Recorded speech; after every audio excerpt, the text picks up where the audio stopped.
Assalamualaikum warahmatullahi wabarakatuh. Selamat pagi kepada Budia selaku dosen pengampu mata kuliah desain akuntansi kelas C dan rekan-rekan yang saya hormati. Pada kesempatan kali ini kami dari kelompok 5 akan mempresentasikan mengenai materi Overview of Transaction Processing and Enterprise Resource Planning System. Namun sebelumnya izinkan saya untuk memperkenalkan anggota dari kelompok. Anggota dari kelompok 5 terdiri dari Naufal Maulana dengan NPM 155, Gisela Cantika dengan NPM 224, Ani Marisa dengan NPM 225, Cynthia Saputri dengan NPM 227, Layuli Diva dengan NPM 229, Konita Nur Azizah NPM 230, Iwan Mardana dengan NPM 242, Intan Maharani NPM 250 dan Muhammad Anugrah dengan NPM 268. Selanjutnya yaitu pemrosesan transaksi, siklus pemrosesan data. Akuntan dan pengguna sistem lainnya memainkan peran penting dalam siklus pemrosesan data. Salah satu fungsi sistem informasi akuntansi yang paling penting adalah memproses transaksi perusahaan secara efisien dan efektif. Seperti yang bisa kita lihat bahwasannya siklus pemrosesan data terdiri dari 4 langkah. Yang pertama yaitu memasukkan data, kedua penyimpanan data, yang ketiga data pengolahan, dan yang terakhir yaitu informasi keluaran. Next. Yang langkah pertama yaitu masukkan data. Langkah pertama dalam memproses input adalah menangkap data transaksi dan memasukkannya ke dalam sistem. Proses pengambilan data biasanya dipicu oleh aktivitas bisnis. Data harus dikumpulkan tentang 3 aspek dari setiap aktivitas bisnis. Yang pertama, aktivitas bisnis setiap kegiatan yang menarik. Yang kedua, sumber daya yang dipengaruhi oleh setiap aktivitas.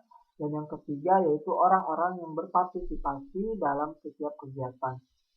Sebagian besar bisnis menggunakan kertas dokumen sumber untuk mengumpulkan data tentang kegiatan bisnis mereka. Next.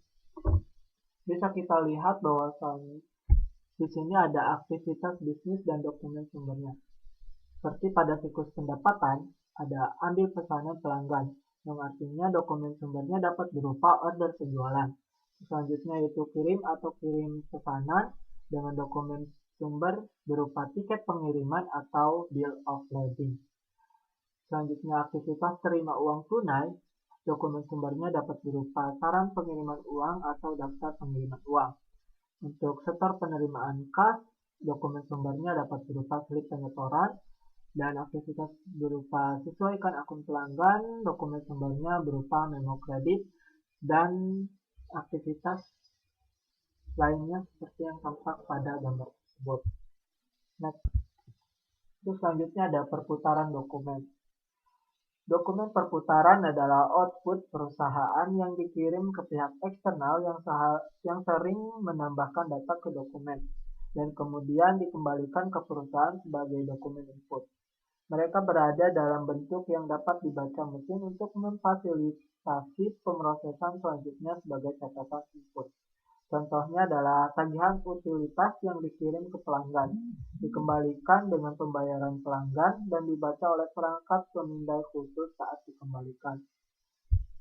Untuk selanjutnya akan disampaikan oleh rekan saya. Terima kasih. Selanjutnya, otomatisasi data sumber. Perangkat menangkap data transaksi dalam bentuk yang dapat dibaca mesin pada waktu dan tempat asalnya. Contohnya termasuk ATM yang digunakan oleh bank, pemindai point of sale atau POS yang digunakan di toko retail, dan pemindai kode batang yang digunakan di gudang.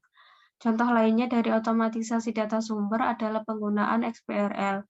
Sebelum XBRL, laporan keuangan diserahkan secara elektronik ke SEC, dan pihak lain yang ingin menggunakan informasi tersebut harus memasukkannya ke dalam sistem mereka. Dengan XBRL, data keuangan dikodekan agar dapat dibaca oleh mesin, memungkinkan komputer lain untuk menggunakan dan menganalisis informasi tersebut. Ini menghemat waktu, mengurangi kesalahan, dan membuat lebih banyak informasi tersedia untuk analitik.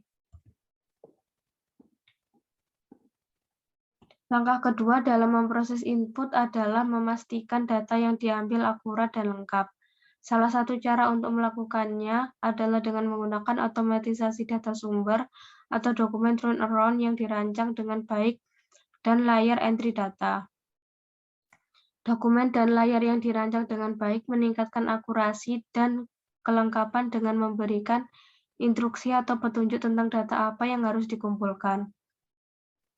Mengelompokkan bagian informasi yang terkait secara logis berdekatan, menggunakan checkbox atau drop-down menu untuk menyajikan opsi yang tersedia, dan menggunakan bayangan dan batas yang sesuai untuk memisahkan item data dengan jelas.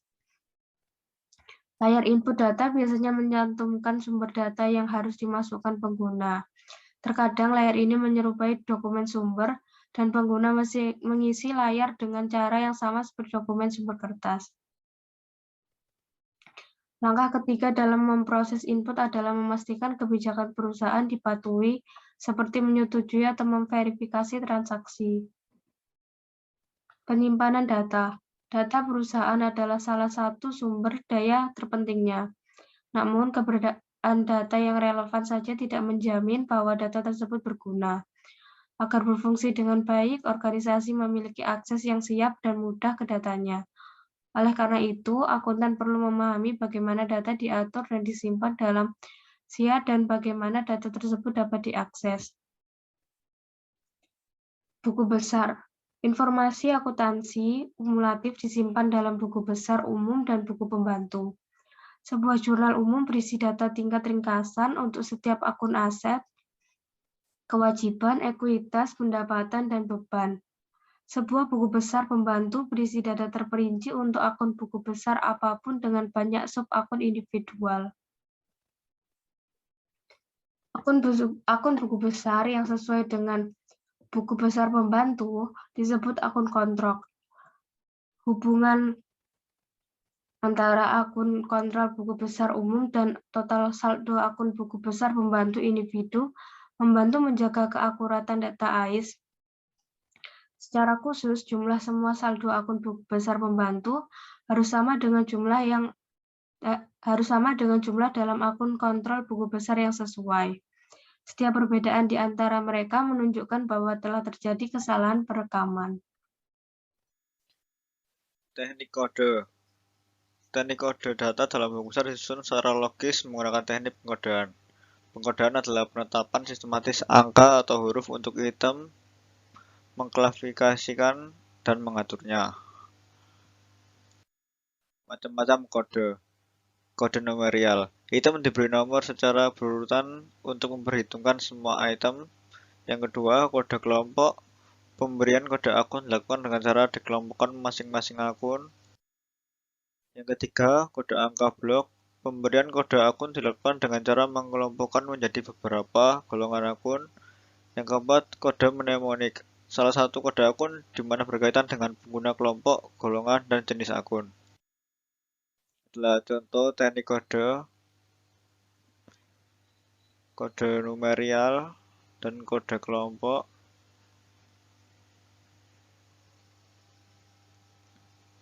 Adalah contoh teknik kode angka blok, dan kode mnemonik. Bagan akun. Bagan akun yang merupakan daftar nomor yang ditetapkan untuk setiap akun buku besar. Nomor rekening ini memungkinkan data transaksi dikodekan, diklasifikasikan, dan dimasukkan ke dalam rekening yang benar.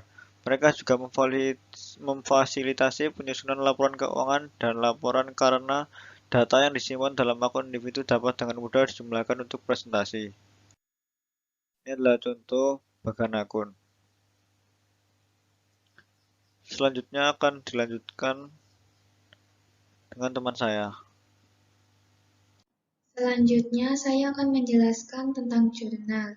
Jurnal umum atau general journal adalah jurnal yang digunakan untuk mencatat transaksi yang tidak sering atau rutin, seperti pembayaran pinjaman dan penyesuaian akhir periode dan jurnal penutup. Jurnal khusus atau spesialis jurnal adalah jurnal yang digunakan untuk mencatat sejumlah besar transaksi berulang seperti penjualan kredit, penerimaan kas, pembelian, dan pengeluaran kas. Berikut merupakan contoh jurnal penjualan. Semua informasi transaksi dicatat dalam satu baris, dengan setiap entry debit ke piutang dan kredit ke penjualan. Tidak perlu menulis penjelasan pada setiap entry, misalnya kas pada entry jurnal penjualan. Untuk transaksi harian yang jumlahnya besar, waktu akan bisa dihemat dengan mencatat transaksi ini pada jurnal penjualan dibandingkan jurnal umum. Kolom postref menunjukkan kapan transaksi diposting ke buku besar yang sesuai. Berikutnya adalah mencatat dan memposting penjualan kredit. Gambar di samping menunjukkan bagaimana cara menjurnal dan memposting transaksi penjualan. Pertama, setiap penjualan kredit dicatat dalam jurnal penjualan. Kemudian, setiap entry jurnal penjualan diposting ke akun pelanggan yang sesuai pada buku besar pembantu piutang. Perhatikan panah yang menghubungkan penjualan sebesar 1.876,50 dengan KDR Builders pada jurnal penjualan yang didebit senilai 1.876,50 pada akun buku besar pembantu piutang. Secara periodik, total semua entry jurnal penjualan diposting ke buku besar. Perhatikan panah yang menunjukkan total jurnal penjualan harian sebesar 15.511 diposting ke dalam akun buku besar piutang dan penjualan kredit. Selain itu, perhatikan juga referensi posting SC5 untuk kredit senilai 15.511 untuk akun penjualan dalam buku besar yang mengacu pada halaman 5 jurnal penjualan. Dengan mengecek halaman 5 dari jurnal penjualan, memungkinkan untuk memverifikasi bahwa 15.511 merepresentasikan total penjualan kredit yang dicatat pada 15 Oktober. Sama halnya, referensi posting untuk debit senilai 1.876,50 ke akun KDR Builders pada buku besar pembantu piutang dan juga mengacu pada halaman 5 jurnal penjualan sebagai sumber entry. Dalam jurnal penjualan, catat nomor faktur untuk setiap entry individu.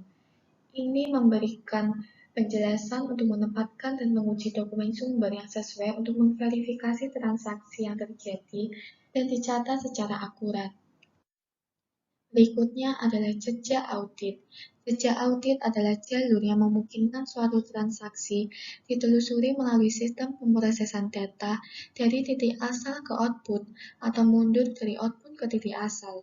Ini digunakan untuk memeriksa keakuratan dan validitas posting buku besar dan untuk melacak perubahan akun buku besar dari saldo awal ke saldo akhir. Nah, selanjutnya saya akan membahas mengenai konsep penyimpanan berbasis komputer. Di dalam konsep penyimpanan berbasis komputer sendiri terdapat beberapa elemen penyimpanan berbasis komputer. Elemen yang pertama yakni entitas atau entity. Entitas atau entity sendiri merupakan sesuatu mengenai yang disimpan informasinya. Misalnya saja karyawan, barang persediaan, dan juga pelanggan. Elemen yang kedua yaitu atribut atau attributes. Atribut merupakan sifat nomor identifikasi dan karakteristik khusus dari suatu entitas yang disimpan dalam database. Setiap jenis entitas memiliki set atribut yang sama. Misalnya, semua karyawan memiliki nomor karyawan, tingkat pembayaran, dan juga alamat rumah. Akan tetapi, nilai spesifik untuk atribut-atribut tersebut akan berbeda. Contohnya, salah satu tingkat pembayaran karyawan. Mungkin karyawan A mendapat tingkat pembayaran sebesar 10.000 per jam. Akan tetapi, karyawan D mungkin mendapat tingkat pembayaran sebesar 15.000 per jam. Elemen selanjutnya yaitu field. Field yakni tempat komputer menyimpan data. Di dalam field ini terdapat catatan atau record. Catatan atau record sendiri merupakan seperangkat field yang nilai datanya menjelaskan atribut tertentu dari suatu entitas, seperti semua data penggajian yang terkait karyawan tunggal. Misalnya saja adalah baris dalam spreadsheet. Elemen yang kelima yakni nilai data atau data value. Nilai data atau data value merupakan perpotongan baris dan kolom pada field. Elemen yang keenam yakni file. File sendiri merupakan sekelompok record atau sekelompok catatan yang saling berhubungan. Nah, di dalam file ini terdapat file induk atau master file. File induk atau master file merupakan file permanen yang menyimpan data kumulatif mengenai organisasi. Biasanya file induk atau master file ini terdapat beberapa jenis. Misalnya saja file induk, pelanggan, pemasok, dan karyawan yang menyimpan informasi mengenai agen yang penting dengan siapa organisasi ini berinteraksi. Pada saat transaksi terjadi, record atau catatan dalam file induk akan diperbarui. Elemen yang selanjutnya yakni file transaksi atau transaction file. File transaksi atau transaction file merupakan file yang berisi transaksi bisnis yang terjadi selama periode tertentu. File transaksi secara konseptual sama dengan jurnal dalam sistem informasi akuntansi manual. Nah, elemen yang terakhir yakni database. Database merupakan seperangkat file yang saling terkait dan dikoordinasikan secara terpusat. Database sendiri mengonsolidasikan record yang disimpan sebelumnya dalam file terpisah ke dalam pool umum dan melayani berbagai pengguna dan aplikasi pengolah data. Contoh dari database sendiri misalnya file piutang yang mungkin dikombinasikan dengan pelanggan, analisis penjualan, dan juga file terkait untuk membentuk database pelanggan. Selanjutnya yakni contoh elemen penyimpanan data. Nah, ini merupakan file piutang yang menyimpan informasi mengenai 3 entitas yang terpisah. 3 entitas tersebut yakni perusahaan XYZ, kemudian perusahaan ABC, dan juga perusahaan QRS. Sebagai hasilnya ada 3 catatan dalam file. Kemudian 5 atribut terpisah digunakan untuk menjelaskan masing-masing pelanggan. Atribut tersebut misalnya nomor pelanggan, nama pelanggan, kemudian alamat pelanggan, lalu batas kredit, dan juga saldo. Oleh karena itu, terdapat 5 field terpisah dalam setiap catatan. Setiap field berisi nilai data yang menjelaskan atribut entitas khusus. Contohnya, nilai data 35794 adalah nomor pelanggan untuk perusahaan ABC. Materi selanjutnya yakni pengolahan data. Setelah data aktivitas bisnis ini dimasukkan ke dalam sistem, data-data tersebut harus diproses untuk menjaga arus database.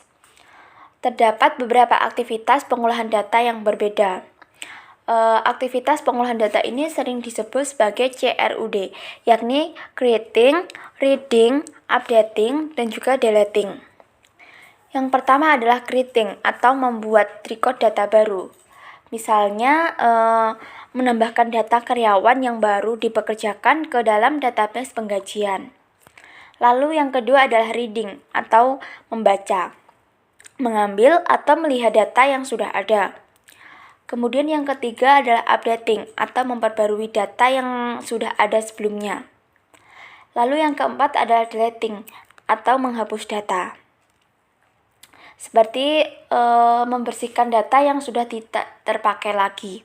Contohnya, membersihkan file induk vendor untuk semua vendor dalam perusahaan yang tidak lagi melakukan bisnis dengan perusahaan. Selanjutnya, pembaruan atau updating. Nah, di dalam pembaruan atau updating ini terdapat 2 pemrosesan, yakni pemrosesan batch dan juga pemrosesan online real time. Yang pertama, pemrosesan batch atau batch processing. Pemrosesan batch ini merupakan pembaruan yang dilakukan secara periodik. Misalnya saja secara harian ataupun secara mingguan. Karakteristik dari pemrosesan batch sendiri yakni pemrosesan batch ini lebih murah dan lebih efisien. Walaupun lebih murah dan lebih efisien, data yang dihasilkan ini menjadi terbaru dan juga akurat hanya beberapa waktu setelah pemrosesan. Lalu yang kedua yakni pemrosesan online real time. Pemrosesan online real time ini merupakan pembaruan yang dilakukan pada saat terjadinya transaksi saja. Hal ini dilakukan karena pemrosesan ini menjadikan informasi yang disimpan selalu baru, yang kemudian akan meningkatkan pengambilan keputusan yang berguna. Di dalam proses online real time ini juga lebih akurat karena kesalahan input dapat diperbaiki pada saat itu juga. Hal ini memberikan keunggulan kompetitif atau kelebihan kompetitif yang signifikan bagi suatu perusahaan. Seperti pada figur berikut ini adalah proses memperbarui file piutang. Ada beberapa langkah yang harus kita lakukan dalam melalui proses memperbarui file. Yang pertama yaitu memverifikasi keakuratan data. Kita harus melihat dulu apakah datanya itu sudah akurat, apa belum.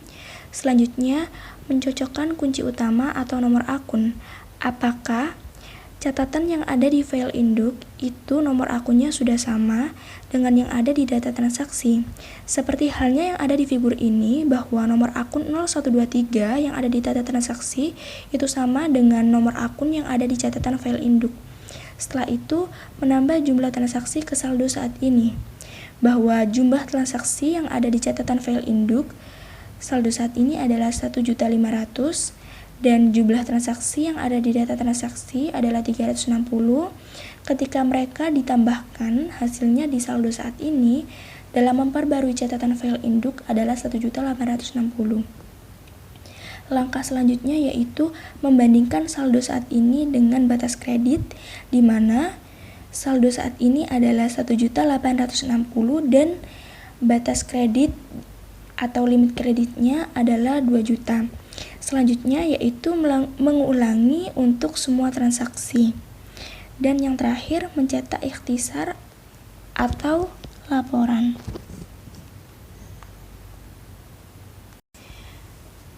Figur berikut ini adalah figur dari pemrosesan batch.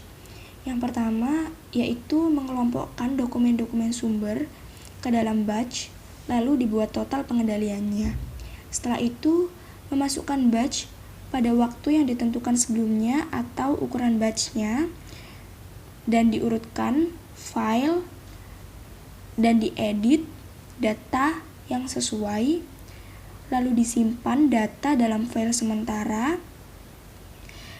Setelah itu, file induknya itu diinput dan diproses semua batch dan memperbarui file induk lama dengan data transaksi, membuat file induk baru.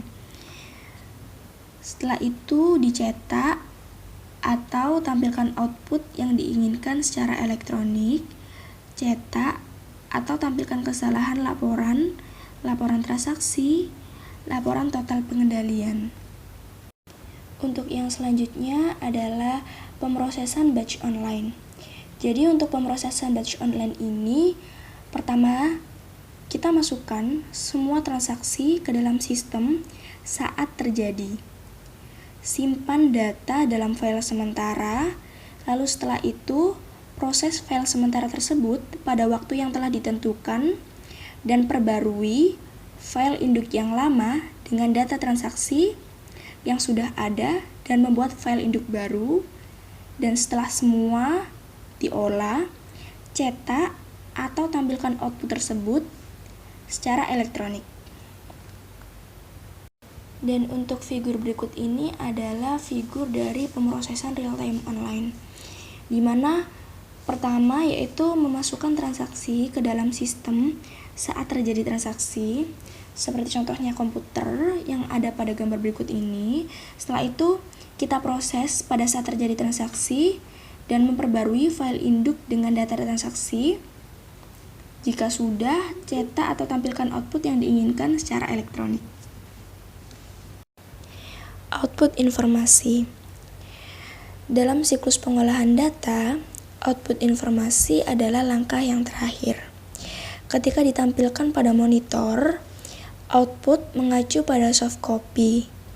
Sedangkan ketika dicetak dalam kertas, langkah akhir mengacu pada hard copy. Informasi biasanya disajikan dalam 3 bentuk, yaitu dokumen, laporan, atau respon pertanyaan. Dokumen adalah catatan transaksi atau data perusahaan lainnya. Beberapa seperti cek dan faktur yang dikirimkan kepada pihak eksternal. Lalu untuk laporan penerimaan dan daftar permintaan pembelian digunakan secara internal. Selanjutnya yaitu laporan. Laporan atau report digunakan oleh karyawan untuk mengendalikan aktivitas operasional dan oleh manajer digunakan untuk membuat keputusan dan untuk merumuskan strategi bisnis. Pengguna eksternal perlu laporan untuk mengevaluasi profitabilitas perusahaan, menilai kelayakan kredit, atau mematuhi peraturan yang disyaratkan. Selanjutnya yaitu database query atau pertanyaan digunakan untuk memberikan informasi yang diperlukan untuk menyelesaikan masalah dan pertanyaan-pertanyaan yang membutuhkan tindakan atau jawaban cepat. Pengguna memasukkan permintaan untuk bagian informasi tertentu. Selanjutnya, bagian tersebut diambil, ditampilkan, atau dianalisis seperti yang diminta. Pemrosesan transaksi atau blockchain. Yang pertama, awalnya orang melacak atau memperhitungkan. Transaksi ini menggunakan sistem akuntansi entry tunggal. Kami akhirnya lulus ke sistem pembukuan entry ganda dengan jurnal dan buku besar dan laporan keuangan berbasis kertas yang telah digunakan selama ratusan tahun. Ketika komputer ditemukan, kami mendigitalkan jurnal dan buku besar dan membuat file transaksi dan file induk yang melakukan tugas jurnal dan buku besar berbasis kertas. Yang kedua, jumlah file master berkembang biak dengan redundansi dan ketidakakuratan data yang menyertainya. Kami menggabungkan beberapa file ke dalam database yang telah tumbuh lebih besar dan lebih kompleks dari waktu ke waktu. Dengan komputer juga datang berbagai macam program perangkat lunak untuk menangkap, menyimpan, memproses, dan melaporkan data akuntansi. Tetapi program-program ini seringkali tidak menangkap data non-keuangan dengan baik. Seiring waktu, perangkat lunak akuntansi telah meningkat secara signifikan. Kami sekarang memiliki produk akuntansi cerdas atau otomatis yang menyediakan pencatatan transaksi otomatis, fungsi akuntansi sesuai permintaan, dan distribusi data otomatis, sehingga menghilangkan banyak fungsi pembukuan yang lama. Sistem ini yang memiliki pembelajaran mesin dan kecerdasan buatan yang tertanam di dalamnya menyimpan data di cloud. Mereka juga menggunakan portal pintar bagi klien untuk mentransfer data dan informasi bolak-balik. Yang ketiga, yaitu munculnya internet memiliki dampak yang luar biasa pada orang-orang dan bisnis. Internet memiliki banyak kegunaan, termasuk kemampuan untuk berbagi informasi dengan sekelompok besar orang. Ada banyak interaksi orang ke orang seperti media sosial. Ada juga banyak aplikasi bisnis ke konsumen seperti belanja online. Transaksi bisnis ke bisnis juga difasilitasi oleh internet. Banyak transaksi internet diproses dan disimpan oleh sistem warisan tradisional yang lebih tua. Dengan munculnya cryptocurrency, teknologi baru yang disebut blockchain mengubah cara transaksi keuangan serta banyak jenis transaksi lainnya dicatat, diproses, dan disimpan. Sementara internet adalah jaringan informasi, blockchain adalah jaringan nilai dan kepercayaan. Artinya, barang-barang berharga. Selanjutnya, sistem perencanaan sumber daya perusahaan atau ERP adalah sistem yang mengintegrasikan semua aspek aktivitas organisasi seperti akuntansi, keuangan, pemasaran, sumber daya manusia, manufaktur, dan manajemen persediaan ke dalam satu sistem. Sistem ERP termodulasi perusahaan dapat membeli modul individu yang memenuhi kebutuhan spesifik mereka. ERP memfasilitasi aliran informasi di antara berbagai fungsi bisnis, perusahaan, dan mengelola komunikasi dengan pemangku kepentingan luar. Sistem ERP bersifat modular, dengan setiap modul menggunakan praktik bisnis terbaik untuk mengotomatisasi proses bisnis standar. Desain modular ini memungkinkan bisnis untuk menambah atau menghapus modul sesuai kebutuhan. Modul ERP tipikalnya meliputi yaitu keuangan, yang terdiri dari buku besar, piutang, utang, aset tetap, penganggaran, manajemen kas, dan persiapan laporan manajerial dan laporan keuangan. Lalu terdapat sumber daya manusia dan penggajian, yang terdiri dari sumber daya manusia, penggajian, tunjangan karyawan, pelatihan, waktu dan kehadiran, dan pelaporan pemerintah. Lalu terdapat three order to cash atau revenue cycle yang terdiri dari entry pesanan penjualan, pengiriman, persediaan, penerimaan kas, dan perhitungan komisi. Lalu terdapat pembelian untuk membayar atau siklus pengeluaran yang terdiri dari pembelian, penerimaan dan pemeriksaan persediaan, manajemen persediaan dan gudang, dan pengeluaran kas. Lalu terdapat manufaktur atau siklus produksi yang terdiri dari teknik, penjadwalan produksi, tagihan bahan, pekerjaan dalam proses, manajemen alur kerja, kontrol kualitas, manajemen biaya, serta proses dan proyek manufaktur. Lalu keenam, terdapat manajemen proyek yang terdiri dari penghitungan biaya, penagihan, waktu dan pengeluaran, unit kerja, manajemen aktivitas. Lalu yang ketujuh, terdapat manajemen hubungan pelanggan yang terdiri dari penjualan dan pemasaran, komisi, layanan, kontak pelanggan, dan dukungan pusat panggilan. Lalu yang terakhir, kedelapan adalah sistem yang terdiri dari alat untuk menetapkan data file induk, alat untuk menentukan aliran informasi, kontrol akses, dan sebagainya. Baik, untuk yang selanjutnya yaitu keuntungan sistem ERP. Nah, sistem ERP ini memberikan beberapa keuntungan bagi sebuah perusahaan. Yang pertama yaitu memberikan pandangan tunggal informasi yang terintegrasi. Maksudnya, di sini sistem ERP mengintegrasikan seluruh informasi yang ada di dalam perusahaan, dari data organisasi dan situasi keuangan. Nah, sistem ERP ini menjadikan semua informasi dari unit bisnis yang ada di perusahaan menjadi satu dalam sebuah database. Bisa dikatakan bahwa sistem ERP ini memberikan sifat yang efisien dan efektif dalam pengontrolan dan juga pengordinasian suatu informasi. Lalu yang selanjutnya yaitu input data ditangkap dan dikunci satu kali. Nah, dalam sistem ERP ini berbeda dengan sistem tradisional yang dimana kita harus menginput satu persatu dari satu sistem ke sistem yang lainnya, ke sistem yang berbeda.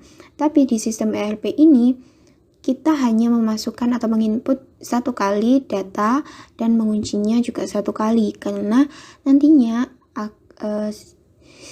informasi atau data yang kita input ini akan berkesinambungan sampai ke akhir sistem. Lalu yang ketiga, manajemen memiliki visibilitas yang lebih besar ke setiap area perusahaan. Manajemen memiliki kemampuan untuk memantau informasi-informasi yang ada di setiap unit bisnis di perusahaan dengan lebih mudah dan lebih cepat. Nah, informasi-informasi yang terintegrasi menjadi satu tadi itu merupakan informasi yang besar dalam suatu perusahaan. Manajemen dapat menggunakan hal tersebut untuk memantau setiap unit bisnis yang ada di perusahaan. Lalu yang selanjutnya yaitu organisasi memperoleh kontrol akses yang lebih baik. Jadi, karena ERP menggabungkan beberapa izin dan model keamanan dalam satu struktur akses data, organisasi tentu saja dapat lebih mudah untuk mengontrolnya, lalu untuk meningkatkan kontrol akses ataupun keamanan dalam sistem ini pun tidak rumit. Dalam artian, perusahaan dapat berfokus untuk meningkatkan keamanan kontrol dan juga kontrol akses dari sistem ini. Seperti itu. Untuk keuntungan sistem ERP yang selanjutnya yaitu prosedur dan laporan distandarisasi di seluruh unit bisnis. Jadi, unit bisnis ini nantinya akan melakukan penyamaan atau standarisasi untuk prosedur dan laporannya. Hal itu digunakan untuk agar bisa menjalankan sistem ERP, karena sistem ERP ini kan tadi menyatukan semua informasi dari unit bisnis. Jadi, unit bisnis tersebut harus memiliki prosedur dan laporan dengan standar yang sama. Nah, prosedur dan laporan yang telah distandarisasi ini tentunya memberikan manfaat bagi perusahaan, karena perusahaan dapat memberikan kontrol atau mengontrol informasi dari seluruh unit bisnis dengan mudah, karena prosedur dan laporannya telah terstandarisasi. Nah, yang selanjutnya yaitu kualitas layanan untuk pelanggan lebih meningkat. Layanan pelanggan meningkat karena karyawan dapat dengan cepat mengakses pesanan atau inventaris yang tersedia, informasi pengiriman, dan detail transaksi dari pelanggan. Karena cepat dan efektif, tentu saja pelanggan akan senang dengan hal tersebut, dan itu akan meningkatkan kualitas layanan untuk pelanggan. Lalu yang selanjutnya yaitu pabrik manufaktur menerima pesanan secara real time. Dalam hal ini juga otomatisasi proses manufaktur mengarah pada peningkatan produktivitas, karena sistem ERP memiliki sifat yang efektif dan efisien, yang tentunya akan bekerja dengan lebih cepat. Nah, di samping adanya keuntungan dari penerapan sistem ERP pada nyatanya memiliki kelemahan. Yang pertama yaitu tentang biaya. Sistem ERP ini mengeluarkan biaya yang cukup tinggi untuk pengimplementasiannya, karena memerlukan perangkat keras, perangkat lunak, dan juga biaya konsultasi ERP apabila perusahaan kesulitan dalam mengimplementasikan sistem tersebut. Nah, tentu saja biaya-biaya ini tidak murah seperti itu. Nantinya juga pasti butuh untuk upgrade atau pembaruan sistem agar sistem berjalan dengan lebih baik. Lalu yang kedua yaitu tentang waktu. Pemilihan dan pengimplementasian sistem ERP itu memerlukan waktu yang cukup lama. Biasanya ini tergantung dengan ukuran bisnis, jumlah modul yang akan diimplementasikan, dan juga tingkat penyesuaian. Lalu yang ketiga, ada proses bisnis. Perusahaan harus beradaptasi dengan sistem ERP yang dapat mengubah proses bisnis yang sudah ada.